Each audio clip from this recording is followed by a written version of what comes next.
So Donald Trump won the election, and the whole world is in disbelief. This is something we thought would never happen. Now people are really scared. Not just Muslims, but the Latino community, the black community, even the white community. Everybody's scared.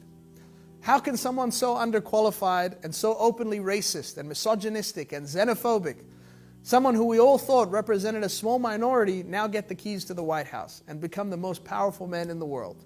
It's shocking, right? Actually, no. There's something deeper in this. So before you freak out wanting to change your Muslim name, to get rid of your hijab, or to shave your beard, or remove your Muslim identity, just hear me out. You see, as Muslims, we believe that everything happens through the will of God. And the same way that Allah gives power, He can also take it away. So it shouldn't really matter to us who wins this election. Allah is always in control. It's also important to know that in whatever Allah allows to happen, there is a wisdom. There isn't a coincidence. So this happened for a reason. And I don't know about you, but I feel like there was a major warning sign in this for us to make a change in our lives, to stop being complacent and to start being forces of good in the world. I came across a quote online that summed it up perfectly. For all of us that haven't done anything in the last 15 years since 9/11, but became slaves of our careers and our lifestyles, letting a very few do all the good work, this should be a wake-up call. Get involved in any capacity. Fill your weekends with non-profit work, not parties. Fill your afternoons with volunteering, not fancy lunches. And spend your money on causes, not things. Support those around you who actually do the work, because our lives are passing us by.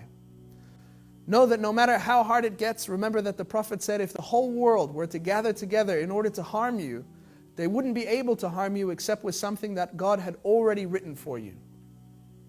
Did we expect this life to be easy? Allah tells us so many times in the Quran that we will surely be tested, to know who will struggle for the sake of Allah and to know those who will be patient. We must also know that through these tests and through these dark times, the most miraculous things can happen. Only if we trust Allah and we keep working. In our history, we've seen some of our predecessors face the toughest circumstances, when it seemed that all hope was lost. Think about the time Prophet Abraham was thrown into the fire for preaching about Islam. It wasn't until he landed in it that he understood Allah's plan and that Allah saved him.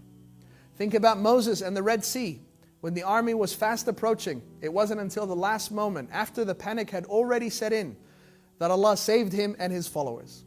And think about the Prophet Muhammad, peace be upon him, with Abu Bakr on the migration, hiding in the cave when Abu Bakr said, if the Quraysh only look down into this cave, they will see us. And the Prophet replied and said, don't be sad, Allah is with us. No matter what happens in the world, Allah and His will is above everything. He hears all and He sees all.